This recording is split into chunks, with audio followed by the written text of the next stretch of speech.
إن الحمد لله نحمده ونستعينه ونستغفره ونعوذ بالله من شرور أنفسنا ومن سيئات أعمالنا. من يهده الله فلا مضل له ومن يضلل فلا هادي له، وأشهد أن لا إله إلا الله وحده لا شريك له، وأشهد أن محمدا عبده ورسوله. أما بعد عباد الله، ولا ليال حينما توحي كتل المامد إن شاء الله تعالى فالوقت كان جانس كي صوبحي حالتنا كوفيد-19 أي كانسرتي أم بحالتها فصح دير دليلتين يقبل كانوا أي قلين حين كغفا إذا سنكنا مول قضاء ونسدود تالي دونا إن شاء الله تعالى أيضا كغفا رمضونا إنه أقصون إن لقلي فصح دير حقهاتو إن معلمين تصير ديقانا أونلاين دروستي أكو بحيان، لكن إنت لقفا إذا استنوانو لقانا فصحينا إما كوابو سيكر لي حالتنا النوائسي زيادسي إلى أفر بلاد يقيران أيا لغا يابا إن وقت بدل وصوبحي دأني وحبران جرتي أم بحير مدرسة القرآن هنبطو كيجي إلى آخر جامعة لي. إذن waxay u baahan tahay marxaladani bal in la siyartu taago oo la yiraahdo talow maxaa inala gudboon ubadkeeni maxaa inala gudboon waalidkii maxaa la gudboon inay waxyar iska tilmaano waayo xilliga firaaqi nicmana waa uu noqon karaa oo qofka u horseeda inuu Ilaahay subxaanahu wa tacaala daraja kor ugu qaado hadduu ka faa'iidaysto. نقمة يبلى مشكلة وهو نقطة أردنيتي وهرسيدا إن أي دبان تبرا أي رتي لا يبادان وقت جودنا وكلو ولا ريال سيد الله سبحانه وقته ووحى قارسا إيه من آدم هنتيه وقت كان قارسا وهو هنتيه مجلته ذهب يفضل يلعب يدولار أنت ما وقته وهو كان قارسا إلهي سبحانه وتعالى قرآتي والعصر والضحى والفجر والشمس وضحاها كل هذه الآيات آيات كاسورطاني وحية المامية أهمية وقت كلية إلهي سبحانه وتعالى شيء من أعطى إلا لأهميته أهمية كلية إذن مويانك ولا ريان حتى قفوا ابن آدم كي وحلو باهيه إنه وحي يبقى أهميته وقته ليه وقته أهميته سواها كمن أنه لا يعود ولا يعور لما منصون مقالاي ومالين تكتا إيواب كوب بالرياء وأقبل كنكون دعام وصون مقال ميسو إلى قيام الساعة سيدو كاري وقتك الله معوضه وحلقا يا بطفق هذه وهنتدي سخصاره إن وإلهي عوض خير تبصيه لو صوريه لو بدله ودبس وصور كبته لكن وقته صور كرشة إيو عوض إيه عويلان إسروا مرها ولا ريان وقته وماشى أم بقفه كبرانه أم بقفه خسارة حديث كفى إذا ستين وقته وكبرانيسا وإلهي سبحانه وتعالى عبادتي سيطاعة كذلك إذا ستين درجات وكرهه قاليا حدي كفى إذا سوي لنا وقل درأي الندام وقفه كمر الوضي كالرقانيسا وقت ولا ليال ونعم أي مضبطها يقفه إنه كفى إذا ستو رسوله صلى الله عليه وسلم وهو حديث صحيح إمام البخاري ورين يقول المعنى نعمتان مغبون فيهما كثير من الناس الصحة والفراغ لمن نعمه تبرا ويموقيهن والكما هيان ويكون كتويهن لبدا النعمة وحوية وعافماتك إيا فراغ يجانسك عافماتك وحا قرانا يقفك حنوصريا وهربا لويري الصحة تاج على رؤوس الأصحاء لا يراه إلا المرضى عافماتك وحاو تاتويهي أو ساريهي مدح ضدك عافماتك قبا منعك أو عافماتك مدريمو إلا ضدك حنصري قويان سيدوك لجانسك وحاقرنك ومعنيه سيقرنا يوصل ميليسا قفك مشغول صن ربط إن يوطو يا جانس كسية أيا قرنا يوم معانك سدريمية سيدا دراد قفك إنو كفا إليستو أيا اللباهية ولا ريا وقفض الله مستول تاهي نوعوي محا قفك مؤمن كاكلا قدبون وقتها أينو قرنا أهمية ديسا وحاكلا قدبون إنو عمل صالحة إيو وحواناسا وقال وقتها كفا إليستو تاسنا سلفنا الصالح ورأي الدريمين ابن مسعود رضي الله عنه وحاو تلمان يقول لي ما ندمت على شيء ندامتي على يوم غربت شمسه نقص فيه أجلي ولم يزدد فيه عملي كما مرقو إيقا بضن مالين عاد إيقعدو وأجشيد سيارة تنطبق رودوادو عمل كيكونا أنكرنين waxa iigu daranin ka murugooda waa maalinta qabriga aan u sii dhawaanayo amalna aan korsan u leeyahay imaam al-hasan al-basri rahimahullah oo ahaa dadkii aad u fahmay una gartay ahmiyada waqtiga waxa uu leeyahay adaratu qawman kanu ala awqatihim ashadda minkum hirsan ala darahimikum wa dananirikum waxaan soo gaaray uu leeyahay imaam al-hasan al-basri rahimahullah قوم كجا أبد أو كجا دلال بدن وقت جودا سيدا بينكم وجود دلاليسان ذهب كيدنا نيرتا أدوجود دلاليسان قل عقد أدو حسنين إنسان أدو حسن إنسان أدوجود دلاليسان قوم وقت جود وكجا دلاليه أي سوق على أي وليه مركز ابن مسعود وحاول تلمان يوليه قف مرق كسر بحر شيء فرط وإنه كد دلال صنه وكد دلال ابن عباس رضي الله عنه وحوليه إذا فرغت من الصلاة المكتوبة فانصب إلى ربك في الدعاء مركز صلاة فرغ كان كسر فارغ ربك كدلال وكدال إن الدعاء وقلبي التي كانوا يستفيدون من أوقاتهم هكذا سيدا سيوطي قوده وقفا إيدي سجره إلهينا سبحانه وتعالى نبي سأيو أمري وقولي مركب أبن كسو فارض عبادك كددال وكدال فإذا فرضت فانصب رسولنا صلى الله عليه وسلم أبن كاسوا ونقرأ الدارنا رسولك عليه صلى الله عليه وسلم كفى إليس الشن إنتان الشهيد وإيمان وحد كفى إليس تندلي المدينة إنتان قبل آمر وإيمان وحد كفى إليس تان عافماتك انت الحيستان انتاني إذنكو إيمان حنون انتانو إذنكو إيمان كفى إذا استحلي التانس كايسان انتاني إذنكو إيمان حلي المشكوشان التانس ويدان كفى إذا استحلي مضبطة نبدا الدين انتي عيستان انتانو فقر يقاتشو أنا إذنكو إيمان كفى إذا استدغشين انتاني إذنكو إيمان أي رسول الله صلى الله عليه وسلم هذا واحد وبهي ورايا وقتك أي كجرمو غنيرتنا يومك واحد كل دردامنا إن وقت جودا نظاميا وقت جودا يكفى الإسلام تنظيم أوقات وحلينا أي صبيا وقت جودا إني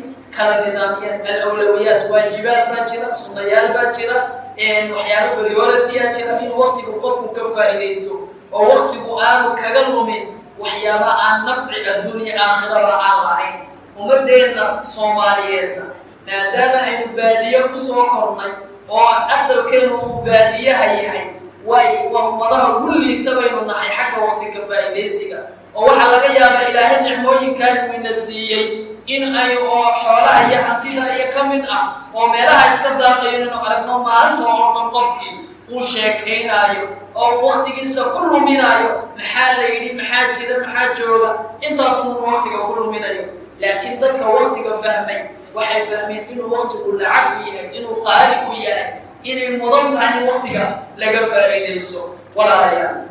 قدرك صدحات وفرص صدحات أن يستل تاجينا وحي تحي وقتك وحا أمقون كراتانسكو خطورة إيو حليس إيو دب ينقم أيو نقون كراتي أن لقى فائديسو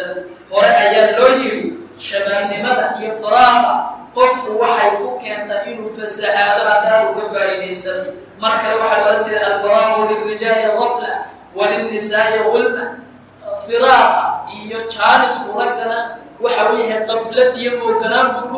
kurrida dumarkana shahwadooda ay ku kiciyaan walaalayaal waqtigaasi haddii aan laga faa'iidaysan khatar badan ayaa uu keenaya waxa uu keenaya malal iyo daal ayuu keenaya qofku inuu nolosha ka daaro waayo intijaah iyo ru'yo ay aragti malaha waxa uu keenaya wahsi inuu wahsado marna uu hurdo uu soo tooso kadibna social media kale oo ka baxo waakada waxa uu keenayaa inuu qofkii raadiyo waqtigiisa meel uu ku lumiyo uu ku dayaco maxaynu maanta waqtiga ku qaadanaa waxa laga yaabaa maqaaxida aynu fadhiisano marwa uu hordaa mar social media ayuu ku jiraa waxa laga yaabaa telefoonka intuu Facebook iyo WhatsApp iyo Instagram inta uu raadinayo inuu waqtigiisa oo badan uu ku qaato saacad aad u badan inuu waqtigiisa ku lumiyo waxaa dhici karta inuu qofkii ay maadaama waqtigiisii uu wax shahwadiisa kicinaya uu ku qaadanayo inuu bala iyo mushkilad inuu ku dhaco inuu macaasi ku dhaco ayaa dhici karta waxaa dhici karta oo ay ku keentaa oo isheenuna macallin inoo yihiin inaynu aragno dhallinyarteedii oo kooxa noqday habeenadii dadka moobilada ka qaadanaya wa khayru daliilin taa waxa u daliila dilkii maalintii dhaway dhacay waynu la soconnaa dhallinyartii markay fasahaadeen markay waqtigoodii ka faa'iidaysan waayeen marka ay jaalis heleen marka ay guruubis noqdeen markay saaxiibo xun yeesheen in ay keentay moobiladii in la iska dhaco bal inay u bareeraan inay dil ay geystaan waa xaaladii ay ninka dhallinyarta ee ardayga ahaa ee la dilay aynu la war soconnay waynu ogsoonnahay marka waxa uu keeni karaa mushkilad firaaqaasi haddaan laga faa'iidayn mushkilad ayuu keeni karaa dhallinyarteena inay fasaado weliba maanta xaaladeena markaynu qiyaasno iyadoo jaaniskaa soo baxay iyo dhibaatadiisa aynu garanayno waynu ogsoonnahay inta dhibaato ee maalin walba ay dhacdo dhalinyaro badan baa la xidhay dhalinyaro badan baa jeelka ku jira qaar baa tuug noqday qaar baa waxa weeye macaasi badan ku dhacay qaar baa dad laayay maalidku way cabanayaan mashaakil badan baa kusoo wajahday waayo dhalinyartii jiha ayay yeelan waayeen waqtigooday ka faa'iidaysan waayeen idan waqtigii wuxuu noqday niqma iyo mixnad ayuu waqtigii u noqday walaalayaal waxaynu waqtada afraad aynu ka tilmaamaynaa waqtiga waa la isweydiinaya haddaad isleedahay wallahi waqtigu waa iska lumaya ayaa iska lumo oo waqtiga tacaal nabtul awqaatana waqtigeeda aynu dillo ogow su-aal baa ka dambaysa waa inaad su-aasha aad jawaabteeda diyaarsataa rasuulku sala allahu calayhi wasalam waxa uu tilmaamaya uu leeyahay laa tazuulu qadama cabdin yowma alqiyaama xataa yus'ala can arbaca gomadaha qofka ibni aadamkii ilaahay hortiisa ka dhaqaaqi maayaan ilaa 4 arrimood la weydiiyo 2 arrimoodi waxay ku saabsan yihiin waa waqtiga ayay ku saabsan yihiin rasuulku wuxuu leeyahay sala allahu calayhi wasalam waxaa la weydiinayaa can cumrihi fiima afnaa cumrigiisi muxuu ku baabiiyey cumrigaagii waqtigu ilaahay ku siiyey awalam nucammirkum maa yatadakkaru fiihi man tadakkar ilaahay cimrigaaguu ku siiyey maxaad ku baabiisood ku qaadatay waa lagu weydiinaya waa inaad jawaabteeda diyaarsataa sidoo kale waqtigaaga qaaliga oo kagu qaalisan ah wa can shabaabihi fiimaa ablaah dhallinyarnimadiisii muxuu ku baaliyeeyey oo uu ku dhammeeyey ayaa la weydiinayaa markaa su-aal ayaa ka dambaysa waqtigaa lumaaya ee aad ka faa'iidaysan weyday labada su-aalood ee kalena waxa waaye xoolihiisa halkuu ka kasbaday halkuu ku bixiyey ma meel xalaala mise waa meel xaaraana cilmigii iyo aqoontuu ilaahay baray muxuu ku sameeyey ku camal falay ayaa la weydiin doonaa waxaa loo baahanyay markaa inaan jawaab u diyaarsanno su-aalaha ilaahay subxaanahu wa tacaala ina weydiinayo ee ilaahay hortiisa aynaan ka dhaqaaqayn ilaa aynu su-aalaha layna weydiiyo walaalayaal qodobka afraad ee aynu ku dul istaagayno waqtigan fasaxee jaaniska uu soo baxay waxa weeye inay dhalinyartu ogaadaan inay yihiin cibaadu haadihi lumma ummaddan tiirkeeda iyo udubdaxaadkeeda iyo hormoodkeeda ummadna in lagu qiimeeyo dhalinyarnimada dhalinyartoodu waa noocee haddii la rabo ummadda in miisaanka la saaro halkeebay kaalin kaga jirtaa waxa la fiiriyaa waa dhalinyarnimada dhalinyartoodu waa noocee ma dad waqtigooda ka faa'iidaystaa ma dad hallaba ma dad hiirsi lehba ayaa la qiimeeyay haddii la arko ummadaas ummad dadaalaysa oo dhalinyartoodu dadaalayaan هذه الأمة أمة متقدمة وأمة خرمصة وأمة مستقبل له وأمة وحوين هيكس له لكن هذه الأرقى أمة وقت قادي ومنا اليوم مدر أي سيئين أي ضيع سيئين هذه الأمة أمة متخلفة أمة داس وأمة متخلفين إسلام قرآن يأكل اليوم مدر ودي رجلي نبي محمد صلى الله عليه وسلم عدي إسلام كودي لسي قرب تاجنا نليرى أحاين أصحاب رسول صلى الله عليه وسلم بل وحي السيرة وحينا إنه النبي محمد صلى الله عليه وسلم وهو كان كعيدا كأسر ليا وكدق جرادات حتى نليرى أسامة بن زيد عيدا كي وصولك وهو كان كوكدق أي كنت جراد أبو بكر يا عمر لبدي خليفة رسولك صلى الله عليه وسلم يا رسولك أنت أمر بمن ciidankii uu ka dhigay hoggaanka da'diisu 17 jir ayay ahaayeen culimadu tilmaamaan ragga dhalinyartii maxamed al-faatix iyo raggii la midka ahaa dhammaantood dhalinyaro bay ahaayeen zayd ibn thabit markii luqa al-cimriya wallaha soo baro uu rasuulku u diray sallallahu alayhi wasallam nin aad u da'yar buu ahaa maanta qiime ninkeena dhalinyarta goorma wax lagu aaminaa kaalinteedu inoogu jira intaasoo dhan su'aal isweydiin mudan ayay mudan tahay walaalay waxaynu u baahannahay marka dhalinyarteena inaynu isku kaashano oo nidana bal waxaynu fahanno ummadda islaamka cid kale sugumaysa intaa dhalinyarta ayay sugaysaa nin walba kaalin buu ku jira islaamkuna dhalinyarnimadu kaalin aad iyo aad u muhiima ayay ku jiraan waxaynu u baahannahay walaalayaal in aynu iskarab qabsano oo aynu ka faa'iidaysano waqtiga waalidiintana wafadan ku xigtaan kaga hadli doonaa kaalin muhiima ayay iyaguna leeyihiin qodobka shanaad waa awliyaa'ul umuur iyo dadka waalidiinta waxaa loo baahan yahay inay dhalinyartooda ka warhayaan in ay hagaan mas-uul ayaa ka saaran rasuulku sallallahu alayhi wasallam mas-uuliyadda waa u caddeeyey rasuulku wuxuu leeyahy warrajulu raaci في أهله ومسؤول عن رعيته والمرأة راعية في بيت زوجها ومسؤولة عن رعيتها ننكو وحروك راعية الراعي أهل كيسة وانا لويدين يا وحد الراعي لويدين ما يكل يبير كولمي تربية دون أخلاق دون حركات قوة انت موال لويدين دون أي والدون محاط الديار سطح محا سؤالها كجا جواب إنسان hooyaduna waa la mid oo gurigeeda waa la weydiinayaa gurigu ma guri islaamiya ma guri akhlaaq iyo diin lagu wadaa mise waa guri ka shaqaynaya dhalinyartii inuu fasaadiyo su'aalahaas in laga jawaabay u baahan yihiin ilaahayna subxaanahu wa tacaala waxa uu leeyahay yaa ayuha aladiina aamanu quu anfusakum wa ahliikum naara dadkii iimaanka laga helayo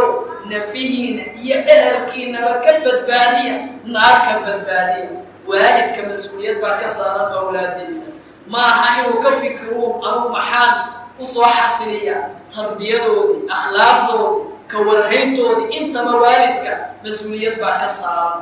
mas'uuliyaddaasna in loo guto sida ugu habboon ayaa walaalayaal loo baahan yahay maanta intaasoo awlaad baynu ka cararaynaa xaaladdeena waa aynu garannahay laakiin in badan mas'uuliyadda waxaa ku leh waa waalidiinta lianna warba kama hayaan inankoodu goormuu soo hoydaa yuu la saaxiib yahay yuu la socdaa inantoodu yay la socotaa warba kama haya wax laga yaaba suuqa inuu tago habeenkii soo hoydo waqtiga aanay isku helin aanay isba aqoon jaanisba isku helin idan mas-uuliyaddaasi waa dayacu haadihi mas-uuliya mas-uuliyadda waa ay dayaceen waalidka mas-uuliyad ayaa ka saaran ubadkooda dadka xumaadan amba waxa weeyaan maanta kooxaha noqday mas-uuliyad badan waxaa laga yaabaa marka la qabto ee la soo xiro inuu haddana u dooro oo yidhaahdo wallahi inankaygu kugu jirin cid meelna kuma oga nin wanaagsan masaajid kugu jira been buu shaahidiin markhaati ugu oqonaya laakiin markuu xumaanta samaynayo ee uu wax dhacayo ee uu moobilada qaadanayo ee uu midiyahayo uu qaadanayo bankadaha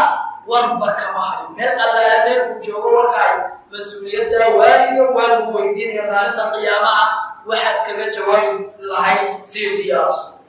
qodobka shanaad walaalayaal maxaynu kaga faa'iidaysanaynaa jaaniskan iyo waqtigan aynu helnay waxaynu kaga faa'iidaysanaynaa inay wax kasta oo aakhiriya adduunba ina anfacayo oo ay ka mid tahay inaynu qur'aankii iyo axaadiistii iyo dikrigii inaynu waqti ku qaadano oo aynu muraajacayno oo kii xifdisanaa uu muraajaceeyo kii kalena uu isku dayo inuu xifdiyo. alxamdulilah masaajidadii waa inoo furan yihiin haddii goobihii kale waxbarashadu inaga xidhan yihiin masaajidadu waa inoo furan yihiin. haddii aad sheekha tilaado in yar iidhib oo casharada ii muraajace waxaa laga yaabaa qur'aanka inuu ku muraajaceeyo xifdidii. akhrinta iyo akhriska umada waxay ku hormartaa waa akhriska inaynu wax akhris wixii ina anfacaya inaynu akhrino. waxaynu kaga faa'iidaysanaynaa inaynu cibaadada waqtigeeda ilaalino salaadaha jamaca iyo jamaacaadka inaynu ilaalino waqtigeennana ku qaadano meelaha wanaagsan. waxaynu kaga faa'iidaysanaynaa inaynu la macno noqono oonu la saaxiibno dadka waqtigooda ka faa'iidaysta lianna saaxiibku saaxiib bacabtu yidhaahda qofka saaxiibkii qofka waa u jiidaa macnaha haddii saaxiibka uu saaxiib wanaagsan yahayna halka khayrkuu kuu jiidaya hadduu saaxiibka uu saaxiib xun yahayna halka xumaantuu kuu jiidaya. marka ikhtiyaar suxba saalixa inuu qofku doorto saaxiibka wanaagsan sidoo kale inuu ogaado bal wax ka akhriyo dadkii wanaagsanaaye warmood dalkaynoo ahaa namudadka sidee waqtigooda uga faa'iidaysan jireen. imaam alxasan albasri waxa uu leeyahay adigu maalin laysku geeyey ayaa tahay maalinta kaa tagtaa kugu soo noqon mayso ee waqtigaaga ka faa'iidayso. sidoo kale muxaasaba qofku bal inuu isxisaabiyo miisaanka isa saaro dad baa ku sugaya umad baa ku sugaysa aakhira kaa dambaysa geeri baa kaa dambaysa bal miisaanka isa saaro muxaasaba naftaada xisaabi maxaa kuu soo kordhay maxaa kaa dhacay wixii lagaa doonay maxaa kuu fulay bal sanadkii hore iyo sanadkan halkee taagan tahay qofku waa inuu isxisaabiyo muxaasabatu nafs. cumar ibn khadaab radiallahu canhu ayaa wuxuu oran jiray xaasibuu anfusakum qabla an tuxaasabuu nafihiina xisaabiya intaan laydin xisaabin xisaab baa idinka dambaysa intayna xisaabtaasi idinku iman bal nafihiina xisaabiya. marka inuu qofku waqtigiisa uu ka xisaabtamo wixii usoo kordhay inuu ka xisaabtamo ayaa loo baahay. walaalayaal waxaynu kelmadeenna kusoo ururinaya iyo khudbadeenna alxamdulilah ilaahay nicmo badan buu inoo sheegay roob badan baa inoo yimi daafaha waddankeenu alxamdulilah waa u nicmaysan yahay. nicmadaasi waxay u baahan tahay shukri iyo mahadnaq. nicmada iyo mixnada labadaba waa la isku imtixaama. mixnadana waxaa lagugu imtixaamayaa dhibaata iyo culays hadduu yimaadana si aad sabirkaaga loo tijaabiyo. nicmadu hadday timaadana inaad la tijaabiyo shukriga iyo mahadnaqa oo inuu qofku u mahadnaqo ilaahi subxaanahu watacaala. mahadnaqaada waa la tijaabinaya. horena waxaa loo yidhi ashukru qaydun lilmawjuudi wa saydun lilmafquud. shukriga iyo mahadnaqu waxa uu dabar u yahay nicmadaad haysatid waxa uu